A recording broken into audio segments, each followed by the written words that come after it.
Revista Tepantlato, difusión de la cultura jurídica, presenta Tepantlato en vivo.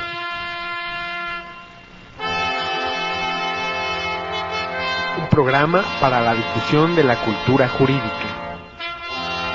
Entrevistas, comentarios, denuncias, debates, consultas, opiniones. Todos los jueves a las 21 horas por internet en www.tepantlato.com.mx. Comunícate con nosotros al teléfono 55 64 83 73 y por internet al correo tepantlatoenvivo@hotmail.com y tvtepantlato@gmail.com. Conducen el maestro Sergio Cárdenas Caballero, el doctor Héctor González Estrada y el doctor Enrique González Barrera. Por un derecho que sea ley universal de libertad. ¿Qué es Tepantlato? Tepantlato hace referencia a la actividad que desempeña el abogado, hablar por otros. No entraña el sentido de impedir su lenguaje, sino de interpretar y adecuar sus fines e ideales para la satisfacción de intereses, siendo esto la guía que orienta los pasos del ego en el derecho.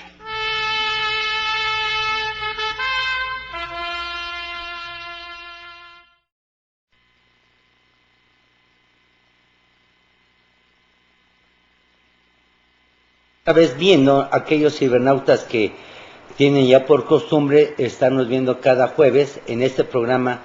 Recuerden ustedes que estamos de lunes a jueves, pero hoy jueves en específico vemos difusión de la cultura jurídica con especialistas en cada materia. Hoy tenemos en nuestro programa, para darle la continuidad que quedó la vez pasada, que fue creciendo todo esto en preguntas, pero sobre todo temas que están ahorita, que nos va a hacer favor del señor juez de contestar. El tema, ustedes ya lo conocen, es temas, retas y perspectivas del proceso acusatorio adversarial oral, y tenemos a nuestro invitado Octavio Armando Rodríguez Gaitán, juez de garantía del Supremo Tribunal de Justicia del Estado de Chihuahua. Bueno, mi nombre es Enrique González, es un gran honor de nuevo para estar de nueva cuenta con ustedes, y voy a permitirme pasar el micrófono al maestro Octavio para que me haga favor de hacer la presentación del mismo, y empezamos el programa con unas preguntas que tenemos aquí adelante. Adelante, maestro, por favor. Muchas gracias, señor don Enrique González. Nuevamente, con el placer de dirigirme a este selecto auditorio en la cultura jurídica que nos llama la atención, nos interesa sobre todo en estos momentos de crisis que estamos viviendo en todo el país. En el programa anterior hicimos una panorámica sobre lo que es el derecho penitenciario, en la ejecución de las sanciones, y también lo que es el proceso penal en la cuestión de la comisión de los delitos. Hablamos acerca de los diferentes jueces de garantía en cuanto al número que tenemos en todo el estado, y mencionamos precisamente que en cada entidad distrital existen los jueces de garantía necesarios para la recepción de las consignaciones que hace la representación social. He tenido conocimiento de que a raíz de este programa del pasado jueves, pues hubo una gran inquietud y comunicación a este acreditado Instituto de Capacitación Jurídica, haciendo algunas preguntas que hoy con mucho gusto vamos a dar respuesta. Por lo que, señor doctor, estamos a su disposición. Muchas gracias, maestro. Antes de continuar, yo quisiera decirles a aquellos cibernautas que nos están viendo, decirles que maestro que nos acompaña, el señor juez, creo que es una persona, me atrevería a decir, que sale de lo común como maestro. Yo he tenido en mi vida muchos maestros que me han enseñado, pues, desde el kinder, primaria, como todos ustedes, pero el maestro sale de las perspectivas porque dentro del curso que se está dando en el Instituto de Ciencias Jurídicas de Estudios Superiores, se refleja ahí su manera de ser como maestro, en la diferencia de un juez común y la diferencia del juez ser maestro y ser servidor público. Se ve cómo llama a su carrera a lo que escogió para poder estar con él toda la vida, y se ve la forma de ser. Yo quisiera decirle al maestro que ya hace algún tiempo le quería decírselo, que lo admiro, maestro, y siga así. Y por eso las generaciones que usted está creando son de admirarse por tener a tan bello manera de dar sus clases, y es un ejemplo a seguir para otros maestros, no solamente en Chihuahua, sino en toda la República. Ojalá que tuvieran la oportunidad de ver cómo da la clase, la diferencia en que da una clase, y eso lo refleja siendo juez él, es diferente. Bueno, pues ahora vamos a empezar. Recuerden ustedes, mi nombre es Enrique González Barrera y soy conductor de este programa Tepanclato en Vivo, 55648373, todos los jueves a las 21 horas, www.tepanclato.com.mx. Aquí podrá tener entrevistas, debates, consultas, opiniones, comentarios, lo que usted guste, estar con nosotros en este programa. O mandarnos un correo electrónico, tepanclatoenvivo@hotmail.com. Ustedes son los que ordenan los temas que quieren que se trate. Es lo importante. Eso es lo que queremos, que la gente empiece a participar y se haga para toda la República Mexicana. Maestro, muchas gracias por estar de nueva cuenta aquí. Muchas gracias a ustedes. Yo quisiera preguntarle, aquí quedaron muchas preguntas, las voy a permitirme leer para que el auditorio sepa de qué estamos hablando. Licenciado Alfonso Morales, de la delegación Cuauhtémoc, dice: ¿por qué ha funcionado en Chihuahua el juicio oral? La segunda, voy a permitirme leer las 5 preguntas, y para que el maestro nos vaya contestando una por una, y usted, querido auditorio, sepa, para ver si después de esto nos da tiempo, le seguimos un tema que a mí me interesa mucho tocar con él. La licenciada Angélica Navarrete, de la delegación de Iztapalapa, dice: ¿es cierto que los juicios orales traen desempleo al abogado postulante? La tercera que nos mandan, José Gutiérrez, de Cuautitlán Izcalli: en el juicio oral se lleva a cabo la presunción de inocencia. Este es un tema excelente, maestro. La cuarta, María de Jesús Romero, de la delegación Álvaro Obregón, dice: ¿todas las reformas constitucionales son vigentes o entran en vigor hasta dentro de 7 u 8 años? 7 años. Anónimo, al abogado postulante de Chihuahua: ¿está preparado para el juicio oral y cuál fue la reacción?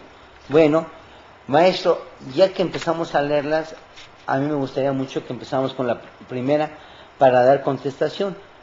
¿Por qué ha funcionado en Chihuahua el juicio oral?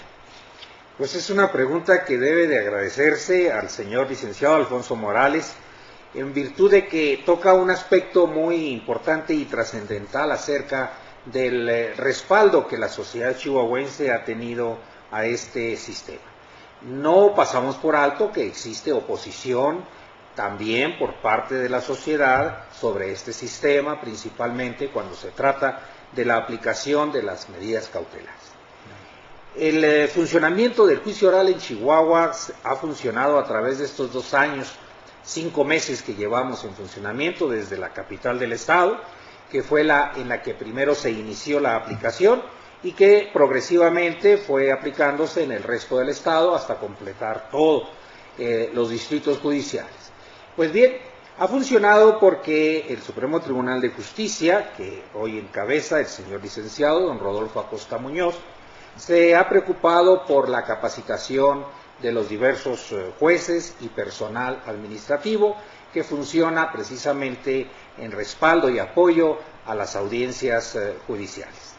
Se ha funcionado en una forma positiva porque el gobierno del estado, encabezado por el gobernador José Reyes Baeza Terrazas, que inició su gobierno precisamente invocando esta reforma allá en el año 2005, y que se presentó su iniciativa precisamente durante el año 2006, y sobre todo que se fue madurando esta idea y concientizando poco a poco a la sociedad sobre este aspecto de la reforma procesal.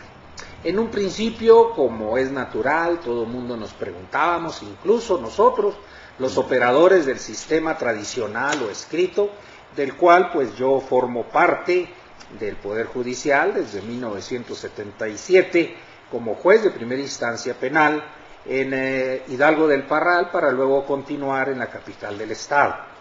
Pues a través de esta experiencia del sistema escrito y tener el reto de enfrentarse a un nuevo sistema, en este caso oral, obviamente que nos despertaba muchas preguntas y se fueron resolviendo estas a través de la capacitación que se realizó por nuestro Poder Judicial y el apoyo económico y los recursos necesarios para precisamente dar margen a que vinieran capacitadores chilenos, colombianos, españoles y mexicanos también. La Universidad Nacional Autónoma de México apoyó a este sistema, acudieron a la ciudad de Chihuahua y nos participaron de esta capacitación en cuanto a los aspectos técnicos, los aspectos científicos del nuevo sistema procesal penal.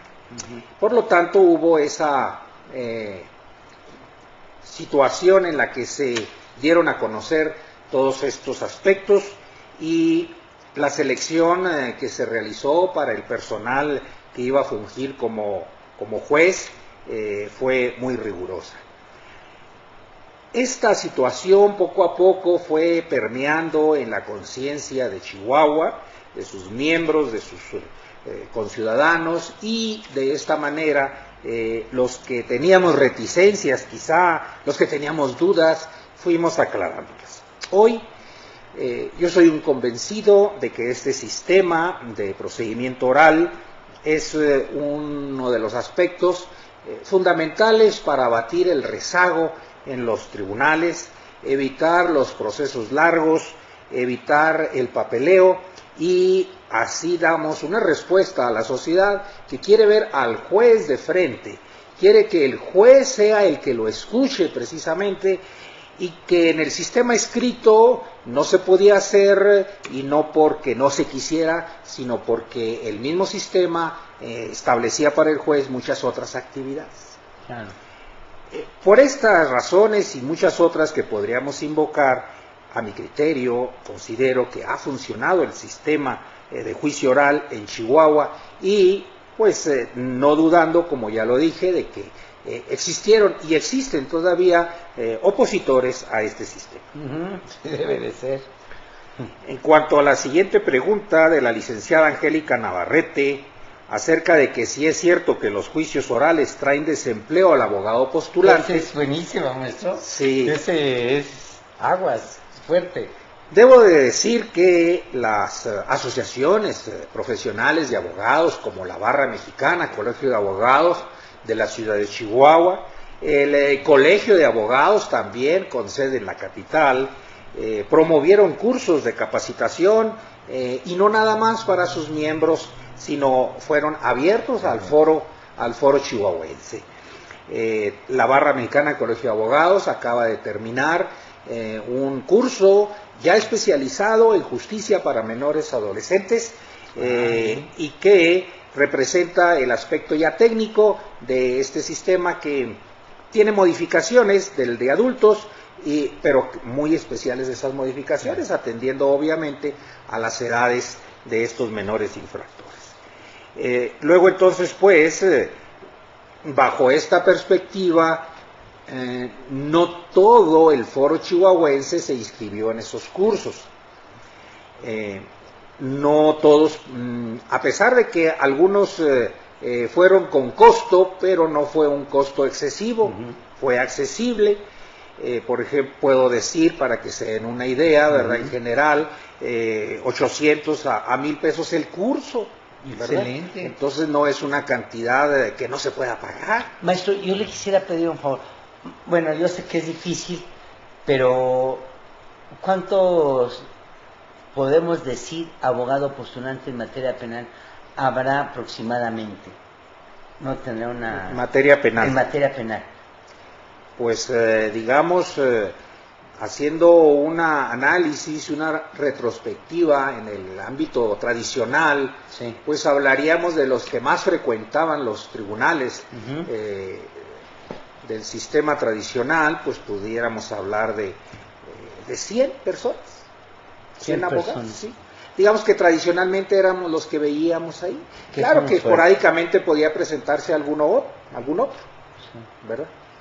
Hoy, con este sistema, pues obviamente que los que no se capacitaron, o los que habiéndose capacitado no se han arriesgado, ¿verdad?, a dar este paso, teniendo esta experiencia, entonces se ha evitado que ellos participen, pero ha sido por disposición voluntaria y personal.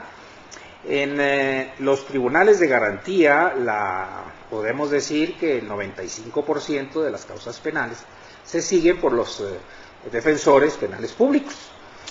El 95%. Sí, se podríamos decir así, que el 95%. Obviamente que los defensores particulares, o sea, el abogado postulante, como es la pregunta de la licenciada Navarrete, tiene la participación para que acuda, para que se presente, y si no lo hace, pues ya es por decisión propia. Pero a esto yo le agregaría una circunstancia, o sea, ¿por qué se debe esto? ¿A qué se debe esto? ¿Hay alguna razón así de peso? Bueno, en primer lugar, debemos de tomar en cuenta que este sistema agregó la justicia restaurativa. El sistema de justicia restaurativa, en donde acude una persona a poner su denuncia, su noticia criminal, y lo primero que se hace es tratar de entrar en una plática de avenimiento, cuando el delito así lo permita. Claro. Hay delitos en los que no se puede hacer eso. No se puede. Entonces, este sistema, a través de un departamento nuevo que se creó por la Procuraduría General de Justicia del Estado, en donde la licenciada Patricia Lucila González Rodríguez pues se dedicó de cuerpo entero a crear esta infraestructura y capacitación a su personal, ha tenido bastante éxito. Entonces ahí se han arreglado muchos asuntos que, a pesar de que ahí llega la noticia criminal, ya no pasan a una investigación porque llega una red. Maestro, a mí se me ocurre, para que el público lo sepa, había 100 personas, me decía, que son aproximadamente, con lo que me está diciendo usted, el 95, pues es un alto índice por los 100, y un 5% nada más se atrevió a prepararse, ¿no? Sí. Y los demás están apostándole a que no en todos lados se vaya a dar, o es de aquí 7 años. Sí. Yo quisiera preguntarle al maestro dos cosas Sí, que me surgen en cuanto a el desempleo. En la actualidad, en la Universidad Autónoma de Chihuahua, ¿cómo se enseñan el proceso penal? Por mediante el juicio oral nuevo, pero no ya el anterior, el escrito, ya se olvidaron de él, o qué se hace, porque todavía hay mucho asunto rezagado. Claro que sí. Y entonces, ¿qué va a pasar? ¿No vamos a hacer una pausa, maestro? Sí. Porque digo, o le están tirando estos abogados a que, pues como hay tantos, es más fácil que yo me muera a que esto acabe, ¿no? Sí. ¿Y qué pasa en la universidad? ¿Se están preparando? ¿Se están viendo los dos? Me interesa mucho ese. Vamos a una pausa y enseguida regresamos. Y recuerden, ustedes están en Tepanclate en vivo. Y todo eso que le pregunto, porque estoy seguro que ustedes también quieren saberlo, porque pues aquí todos estamos caminando a nivel nacional, ¿eh? Y yo estoy casi seguro que muchos, yo por lo que de mis amigos que tengo alrededor, muchos no se han preparado, ¿eh? ¿Sí? Así es. Y ni creen que se vaya a dar. Entonces, vamos a ver eso. Vamos a una pausa y enseguida regresamos. Regresamos. El Instituto de Ciencias Jurídicas de Estudios Superiores te invita a la licenciatura en Contaduría, licenciatura en Derecho, con horarios flexibles, profesores especializados, preparación de calidad, opciones de titulación, educación integral en planes semestrales y actualización constante de contenidos. Servimos a través de la competitividad académica y nos apoyamos en nuestra capacidad de innovación, logrando en nuestros alumnos un verdadero espíritu humanista y de función social, desarrollando la inteligencia y la capacidad creadora. Un abogado colegiado es un abogado calificado.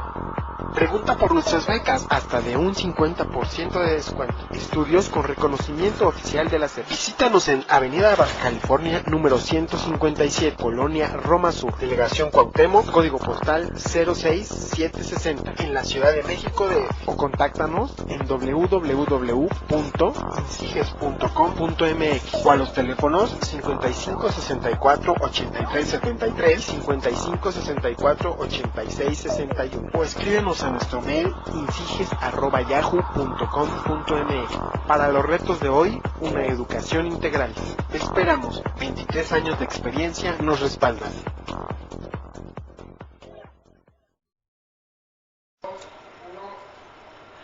Gracias, estamos de nueva cuenta aquí y pues maestro, quedaron esas preguntas que son muy interesantes porque estoy casi seguro que aquí se tiene que ir haciendo eso, ¿eh? ¿Y qué va a pasar? Se siguen los dos programas, tanto uno como el otro, y qué va a pasar con la gente que no está preparando, ¿no? Muy interesante la pregunta porque esto va a las bases de nuestra profesión, Sí. o sea, los futuros profesionistas Sí. que obviamente nos van a sustituir en los diversos puestos y la cátedra que actualmente tenemos el honor de impartir en la Facultad de Derecho de la Universidad Autónoma de Chihuahua y en la judicatura en el puesto de juez de garantía, en donde obviamente la sucesión generacional pues es un hecho natural.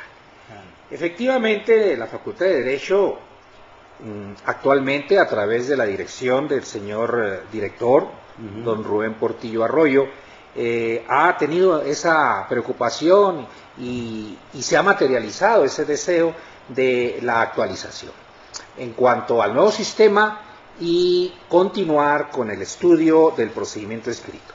En primer lugar, porque es parte de la currícula de la escuela. En segundo, porque el sistema federal, en cuanto al procedimiento penal, continúa siendo escrito. Como usted sabe, y nuestro público, abogados y conocedores de la materia jurídica, pues saben, no se ha actualizado todavía, conforme a la reforma constitucional, el procedimiento federal penal. Y el señor director, por lo tanto, en la currícula del licenciado en Derecho, ha continuado estableciendo y enseñándose el procedimiento penal conforme al escrito. Y además le ha dado impulso al nuevo conocimiento de este sistema, ya que se invirtió una cantidad considerable para una sala de juicio oral que fue inaugurada por el señor gobernador del estado el año pasado y en la cual nuestros alumnos participan en esa escenografía para ubicarlos ya emocional y materialmente en una sala de juicio oral, que se van a enfrentar ellos en el ejercicio de la carrera. Entonces sí ha continuado, hay maestros que enseñan el sistema escrito, maestros que enseñamos el sistema oral, ¿verdad? Las materias de seminario en las que se hacen las diversas prácticas, tanto de un sistema como de otro. Mientras llega ya la reforma en el sistema federal, y bueno, pues ya decidirán en su momento los directivos de aquel entonces la continuidad de la enseñanza de este procedimiento escrito. En cuanto a la pregunta del señor licenciado José Gutiérrez acerca de que en el juicio oral se lleva a cabo la presunción de inocencia, efectivamente esta es una de las bases fundamentales de este sistema. Previsto esta función de la presunción de inocencia en el artículo 5 del Código Procesal Penal, en donde se establece que será inocente y así considerada todo imputado hasta que no se dicte sentencia que sea condenatoria y además que cause ejecutoria. Esto significa que hasta que ya no haya una posibilidad de modificación a través de algún recurso o del juicio de amparo. Por lo tanto, esta presunción solo tiene unas excepciones en el procedimiento oral actualmente acerca de la imposición de medidas cautelares de prisión preventiva en los delitos que causan más quebranto a la sociedad, conmoción y tienen trascendencia negativa entre la ciudadanía. como son los que ya conocemos acerca de el homicidio, la violación, el secuestro, que obviamente no tienen, no deben de tener incluso, dada su peligrosidad pues, y siguiendo esta problemática que hoy tenemos y que desgraciadamente no es privativa del estado de Chihuahua. Entonces, aquí hay una excepción a esa presunción de inocencia que inicialmente nuestro Código Procesal no la contemplaba. Esto fue materia de una reforma posterior en donde el gobierno, percibiendo esa inquietud de la ciudadanía, modifica nuestro sistema para crear esa sensación de seguridad y de protección hacia el gobernado, haciéndole ver que en esos delitos no habrá posibilidad de que aquella persona goce de una libertad, aunque sea restringida, como sería un arraigo o una presentación de firma cada 15 u 8 días.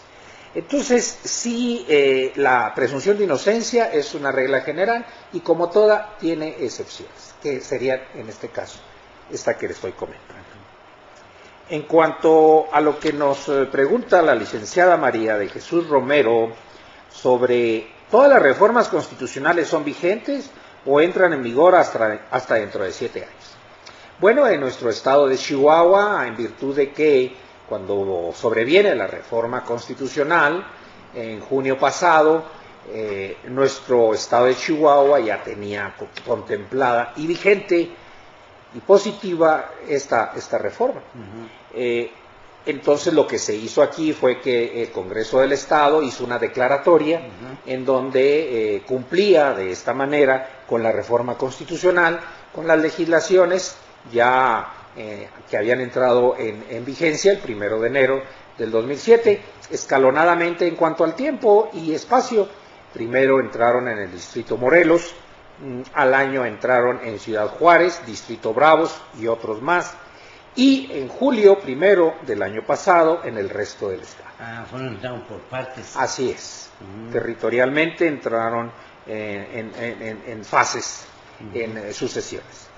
Precisamente para, sobre la marcha, y como toda obra humana, pues irla acoplando, perfeccionando, ¿por qué no decirlo? Efectivamente, a las necesidades, hacerle los ajustes necesarios que se requirieran, pues precisamente porque esto viene y se pretendía que viniera a resolver ese rezago que teníamos en los tribunales y que no era porque actuáramos lentamente, sino porque el cúmulo de trabajo impedía pues que se le diera agilidad a cada asunto y de esta manera, al resolverse conforme a los principios de continuidad y concentración, que significan precisamente que el juez no puede hacer pausas o recesos o suspensiones inexplicables o injustificadas en una audiencia, sino que debe de continuar seguidamente en cuanto al tiempo con la audiencia respectiva. Y la concentración significa que en esa audiencia debemos de resolver todo lo que se nos plantee por cualquiera de las partes y que no podemos manifestar que por alguna circunstancia no vamos a darle resolución a ese planteamiento. Claro. Como el sistema anterior, el sistema escrito lo permitía y muchas veces no se resolvía inmediatamente porque así lo permitía el procedimiento y entonces el mismo código decía sobre, por ejemplo, recuerdo los incidentes no especificados, pues la resolución se podrá dictar dentro de los 3 días. Y entonces, bueno, pues lo dictábamos dentro de los 3 días.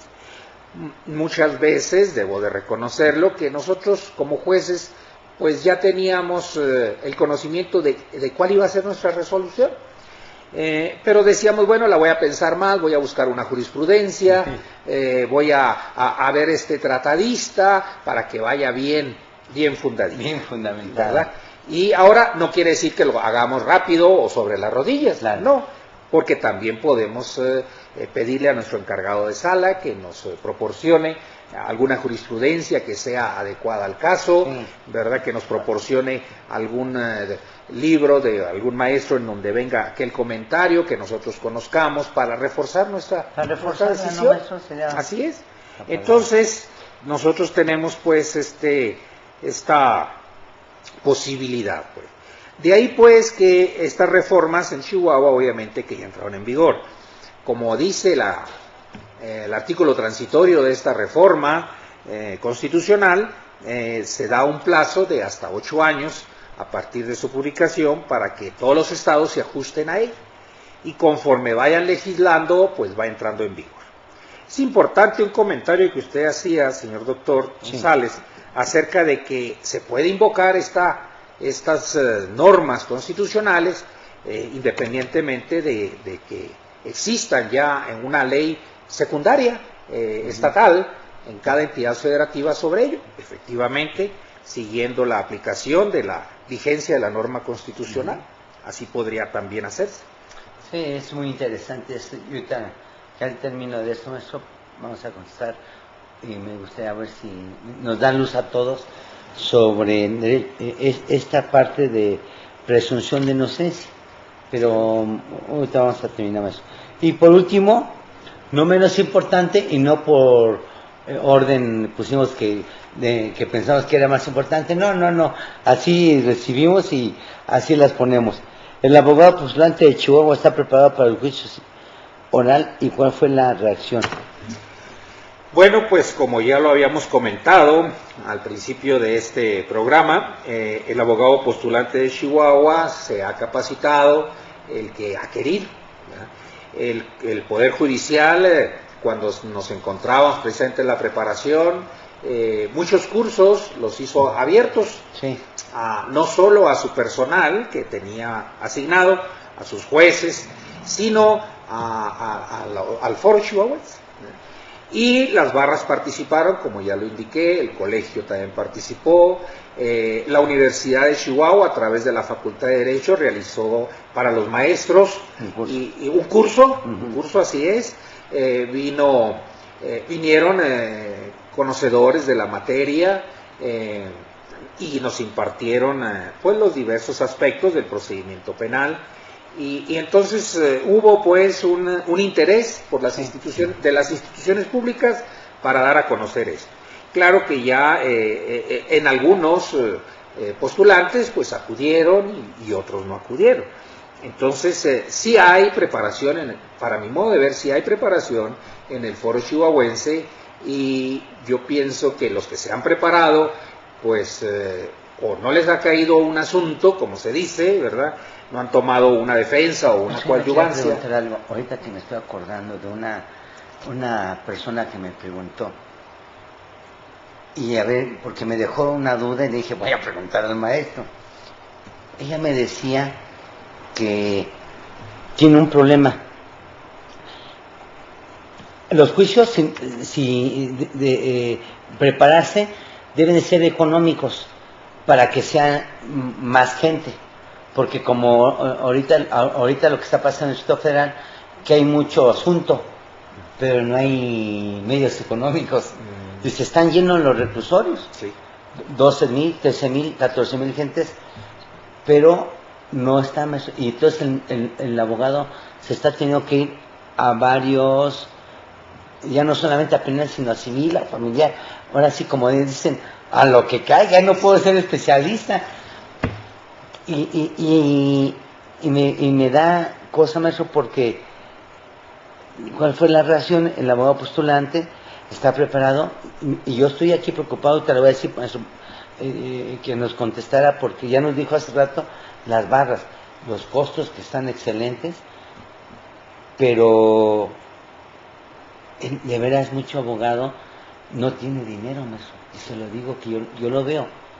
¿Qué va a pasar? Y nosotros, por más que queramos, hay que estar más abajo. Y ahorita le voy a decir la reacción que hubo, y que usted me ayude, maestro. Vamos a una pausa y enseguida regresamos. Muy bien. Regresamos. El Instituto de Ciencias Jurídicas de Estudios Superiores te invita a la maestría en Ciencias Penales, maestría en Derecho de Amparo, maestría en Derecho Civil, maestría en Derecho Familiar y al doctorado en Ciencias Penales, con horarios flexibles, profesores especializados, preparación de calidad, opciones de titulación, educación integral en planes semestrales y actualización constante de contenido. Servimos a través de la competitividad académica y nos apoyamos en nuestra capacidad de innovación, logrando en nuestros alumnos un verdadero espíritu humanista y de función social, desarrollando la inteligencia y la capacidad creadora. Un abogado colegiado es un abogado calificado. Pregunta por nuestras becas, hasta de un 50% de descuento. Estudios con reconocimiento oficial de la SEP. Visítanos en Avenida Baja California, número 157, Colonia Roma Sur, Delegación Cuauhtémoc, código postal 06760, en la Ciudad de México DF. O contáctanos en www.insiges.com.mx o a los teléfonos 55 64 83 73 y 55 64 86 61. O escríbanos a nuestro mail insiges@yahoo.com.mx. Iniciamos cursos próximamente. Para los retos de hoy, una educación integral. Te esperamos. 23 años de experiencia nos respaldan.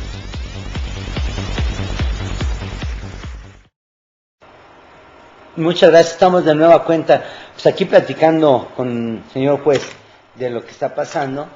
Y ojalá, maestro, no le quito más tiempo porque se nos da el tiempo rápido, ¿eh? Eso sí, tenemos tiempo limitado.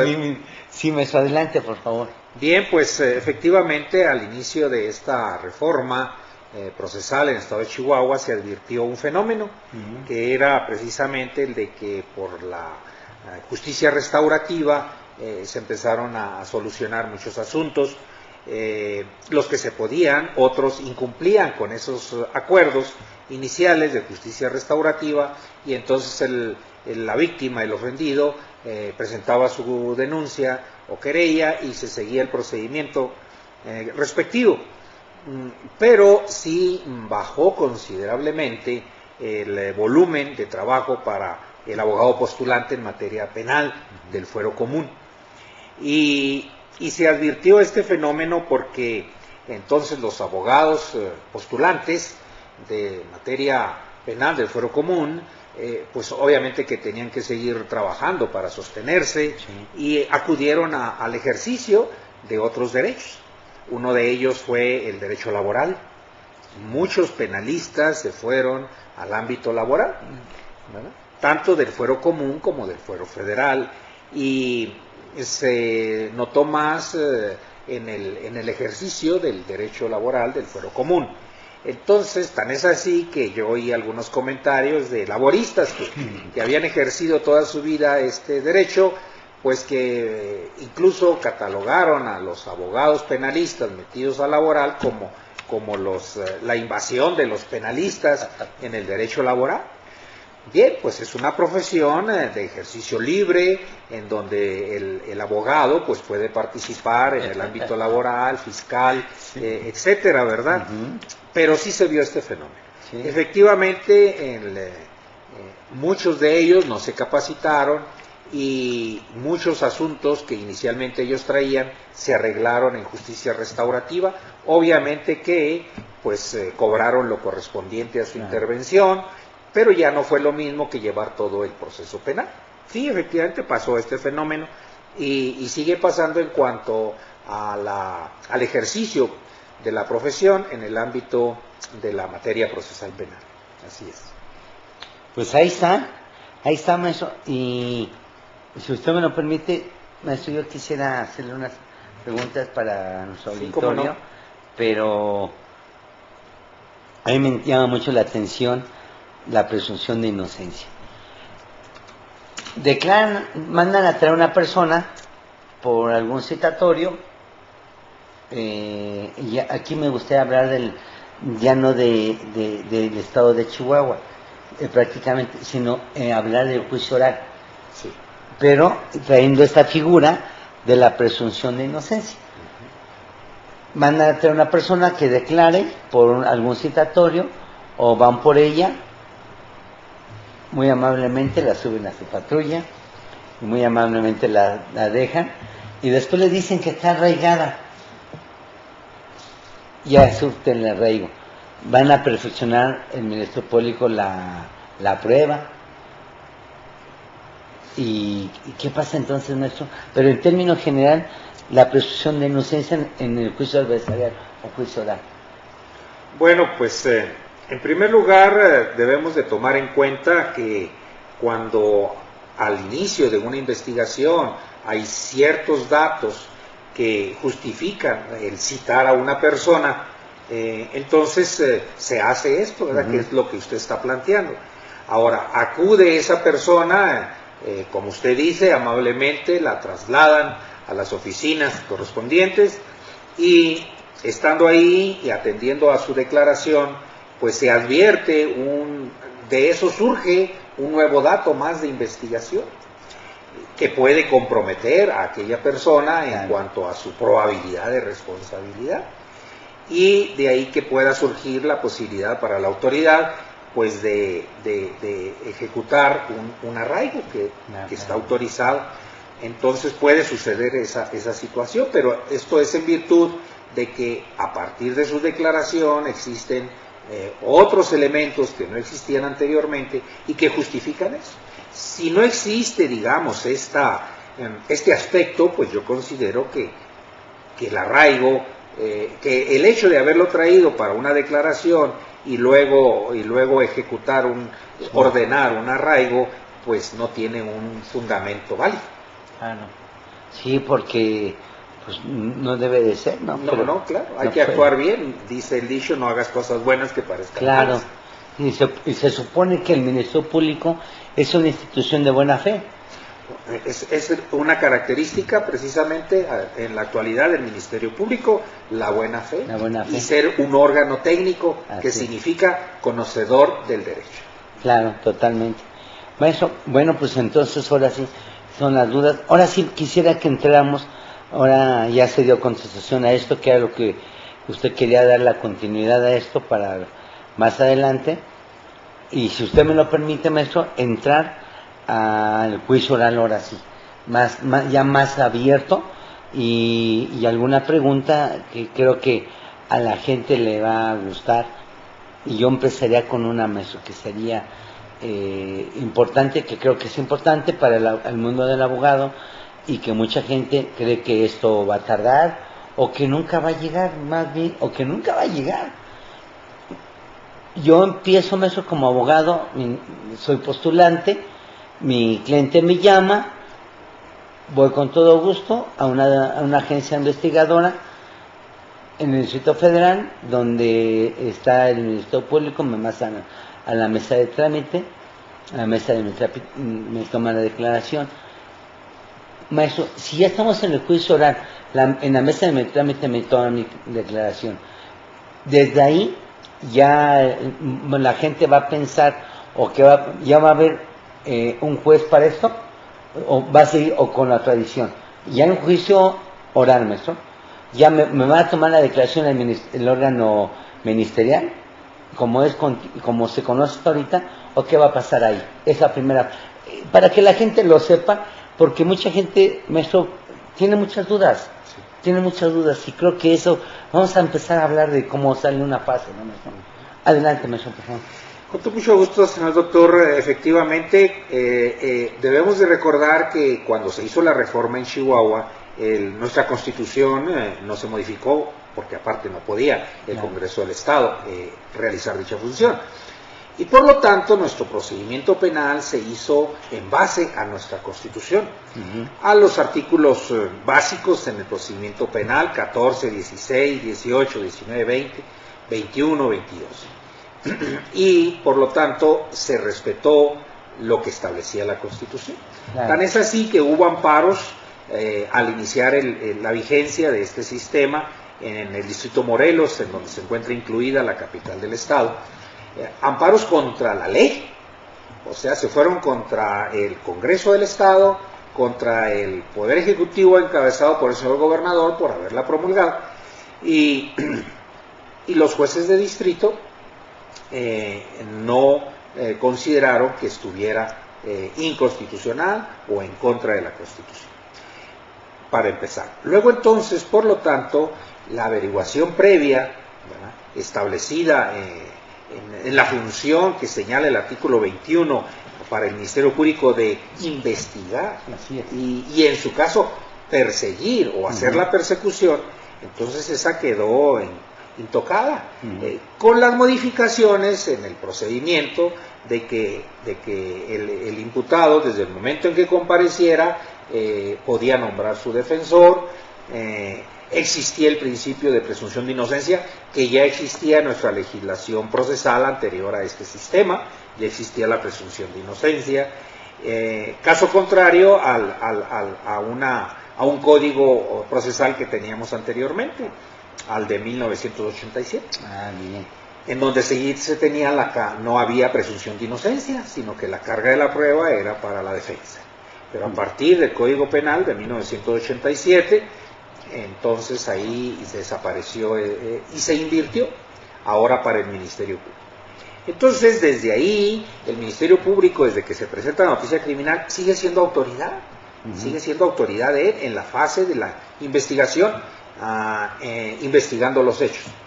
Si él decide, conforme a su recto criterio, como decíamos ahorita, a su buena fe y a su capacidad jurídica que debe de poseer, consignar, porque se encuentra demostrada tanto la materialidad como la probable responsabilidad, entonces ahí deja de ser autoridad como antes era, y pasa la dirección del procedimiento al juez de garantía, en este caso.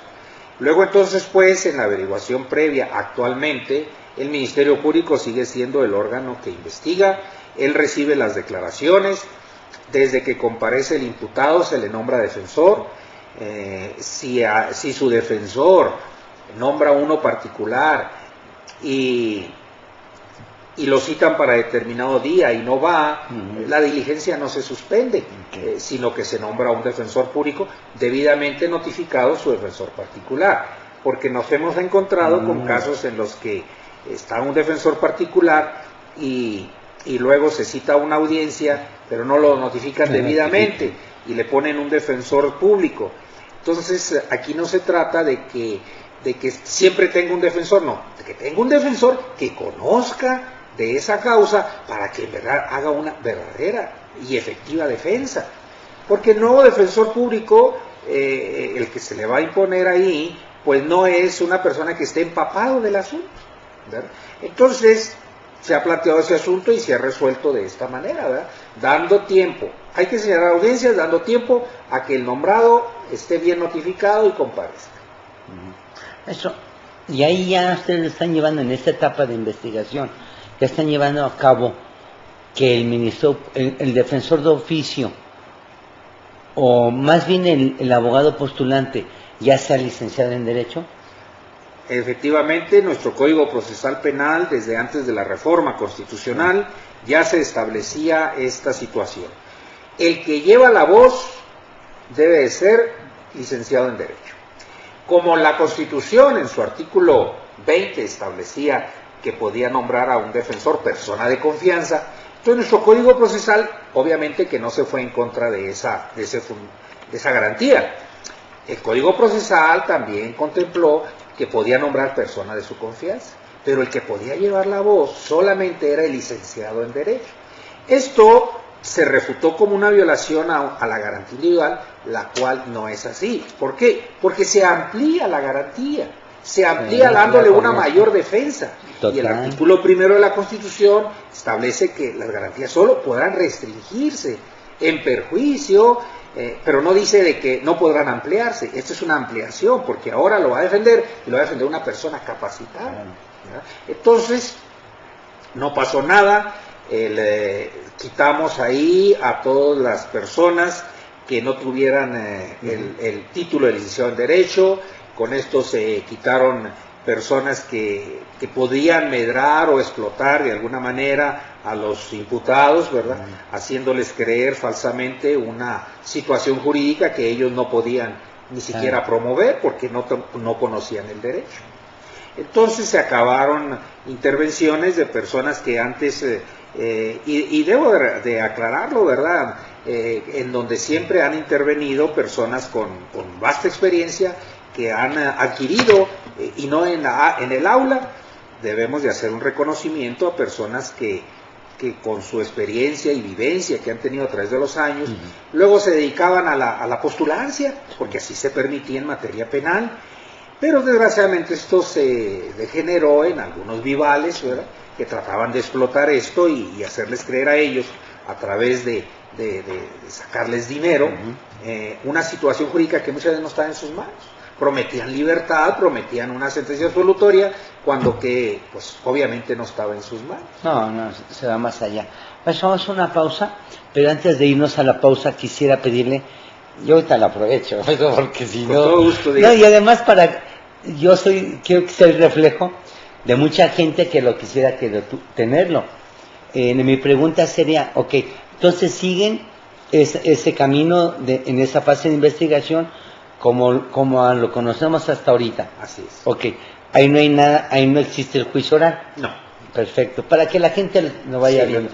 Ahí en esa fase investigadora está el ministerio, los oficiales secretarios, va a declarar, la única modalidad por escrito, que yo creo que es perfecta para mi manera de ser, que puede nombrar en ese momento a persona, ya no persona de su confianza, a persona que debe ser licenciada en Derecho. Maestro, antes de irnos a pausa quisiera decirle, tiene derecho, porque la Constitución y el procedimiento decía, y puede comunicarse con la persona, pero el Ministerio Público dice, sí, pero más que declare. Yo les decía, bueno, pero ¿para qué quieres que declare? Pues ya para cuando declare ya me lo acuchillaste, ¿no?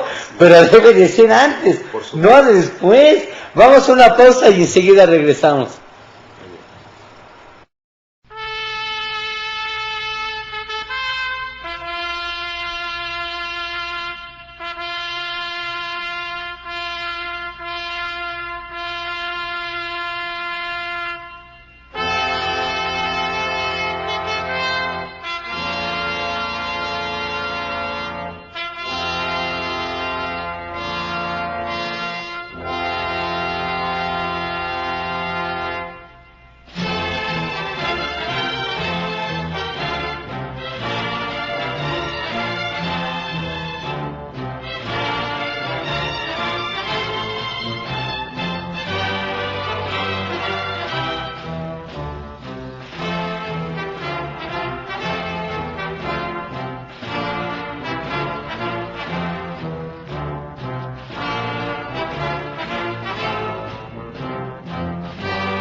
Gracias. Bueno, no quiero quitarle el tiempo a su señoría, con todo gusto, porque eso es excelente. Adelante.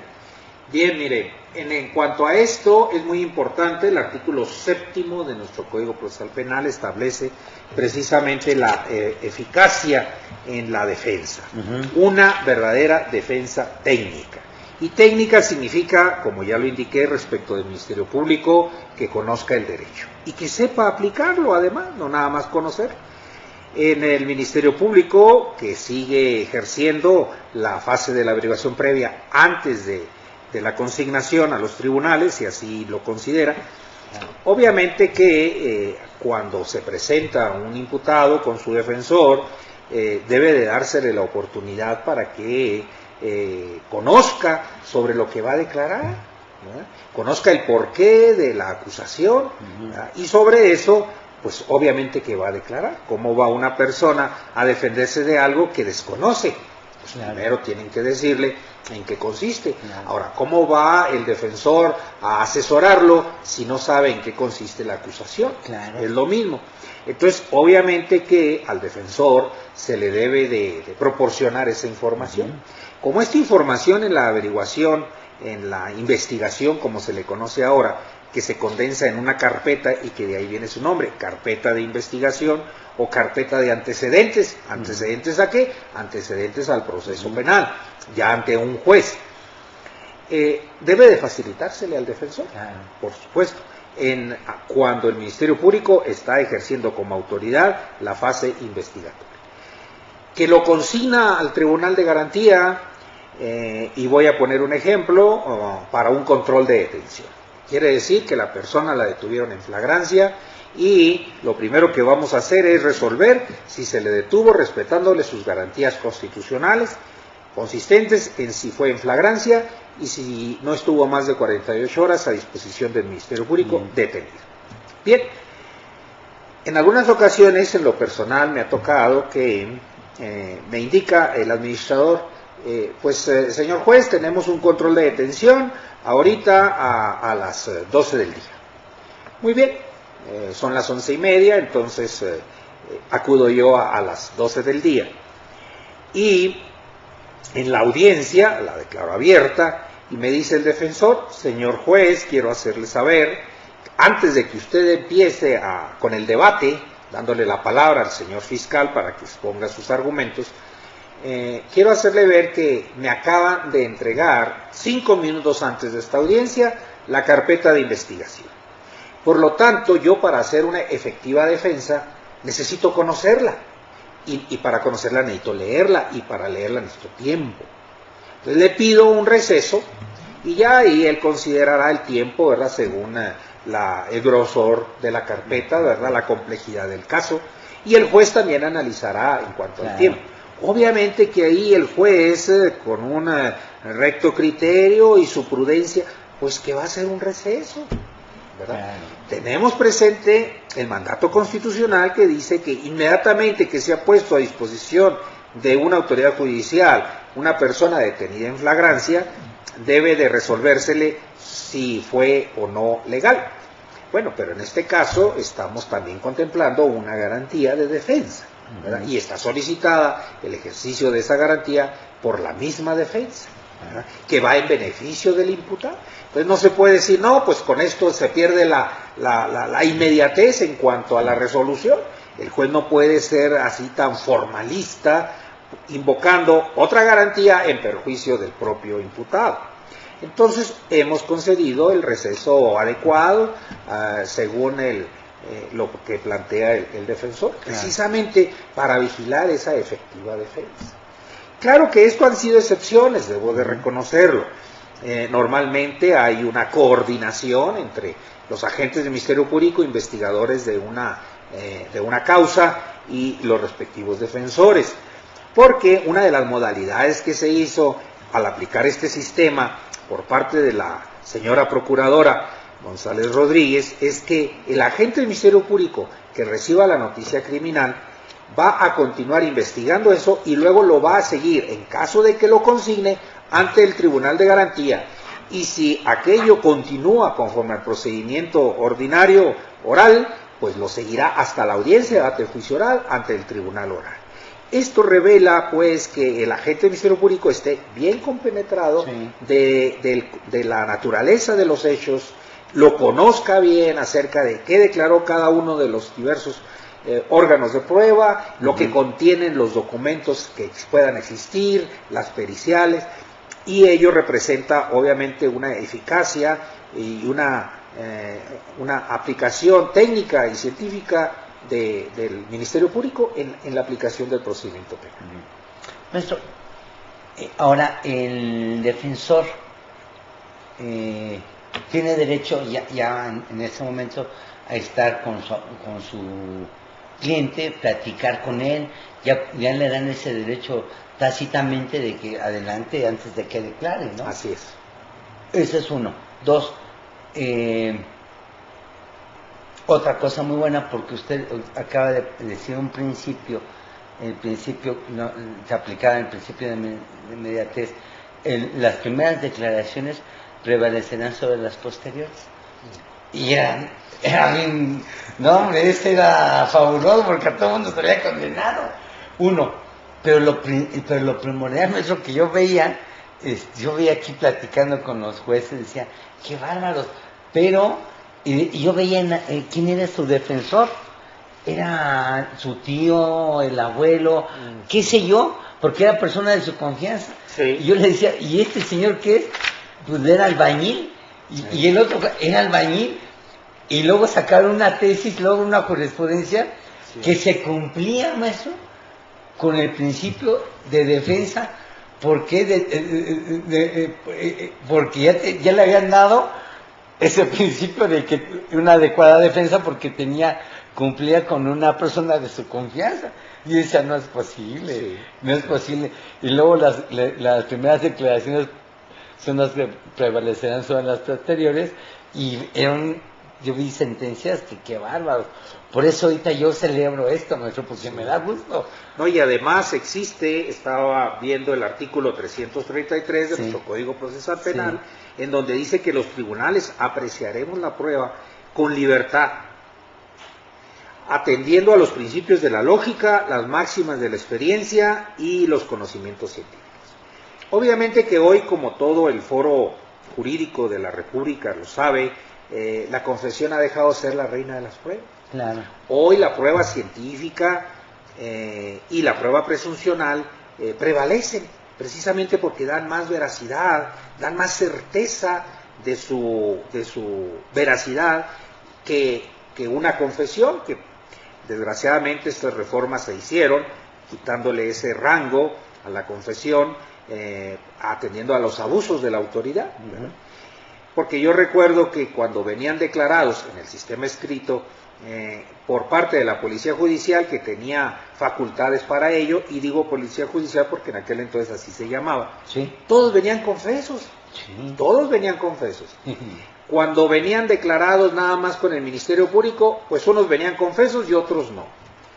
Y resulta que ante el juez, ante mí, en la declaración preparatoria, nadie confesaba. Entonces, ¿qué está pasando aquí, verdad? ¿Por qué esa diferencia?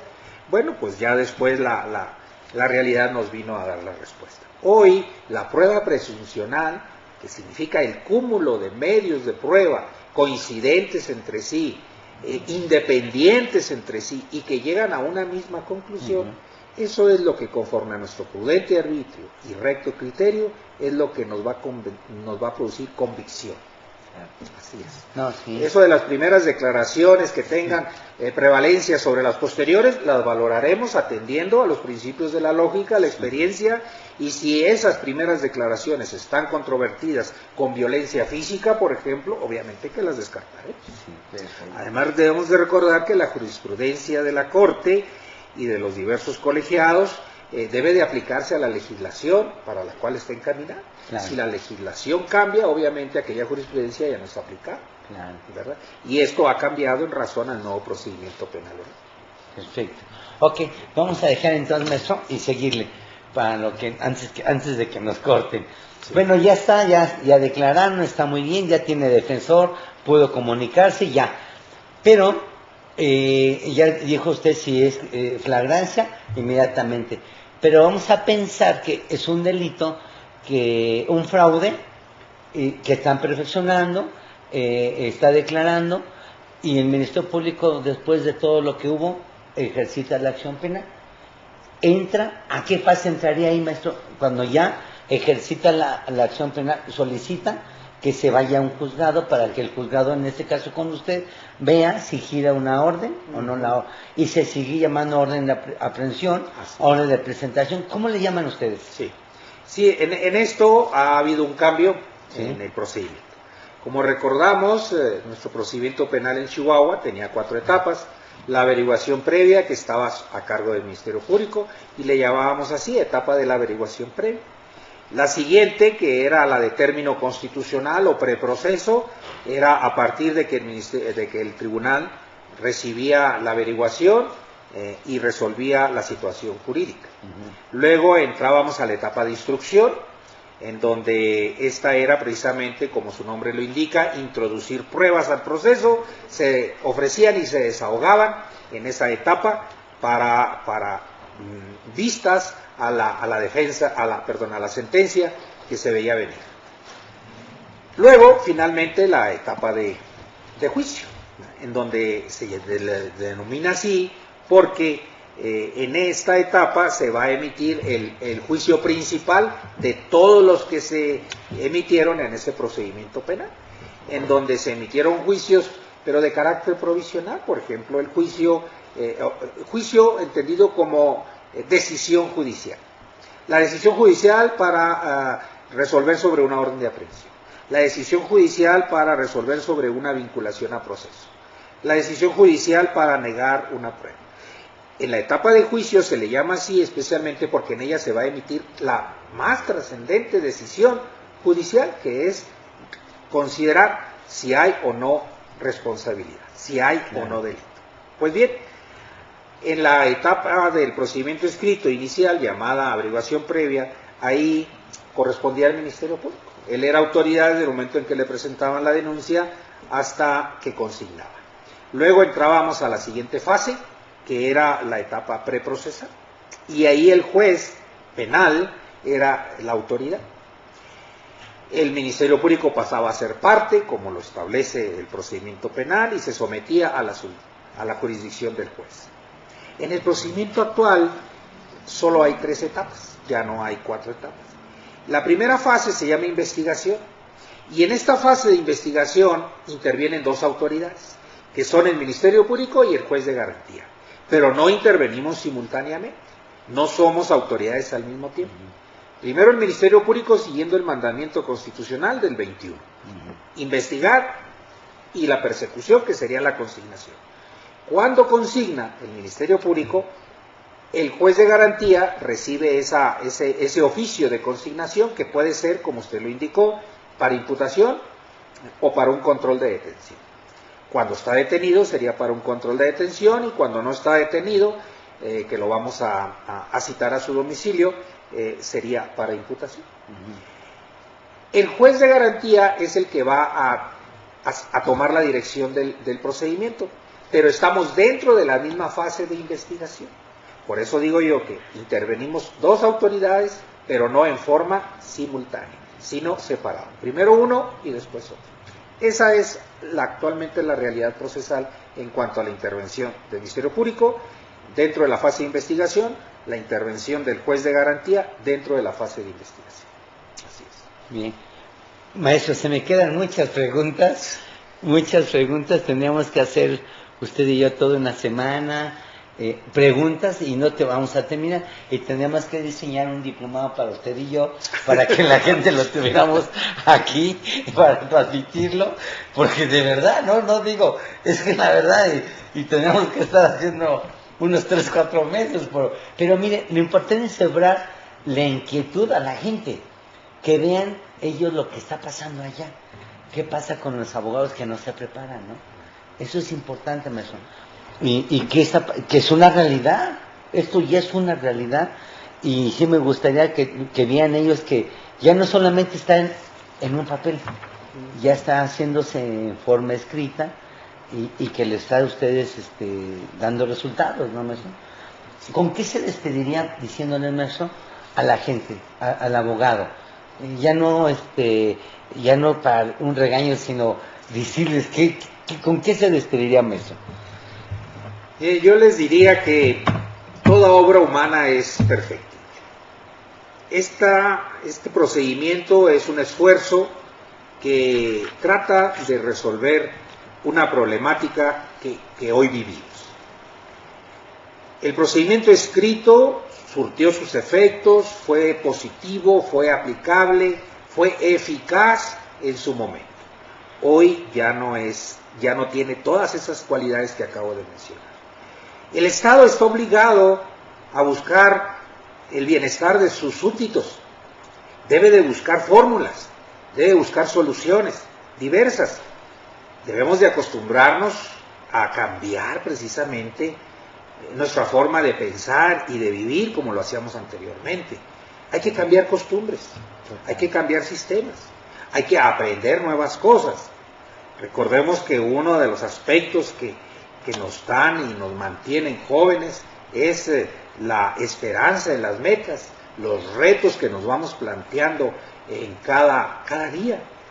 Entonces, yo propongo, y así se los hago ver a ustedes, que confiemos en este sistema, conozcámoslo primero, porque muchos críticos, sin conocerlo, lo critican, lo cual, desde cualquier punto de vista, pues es erróneo totalmente.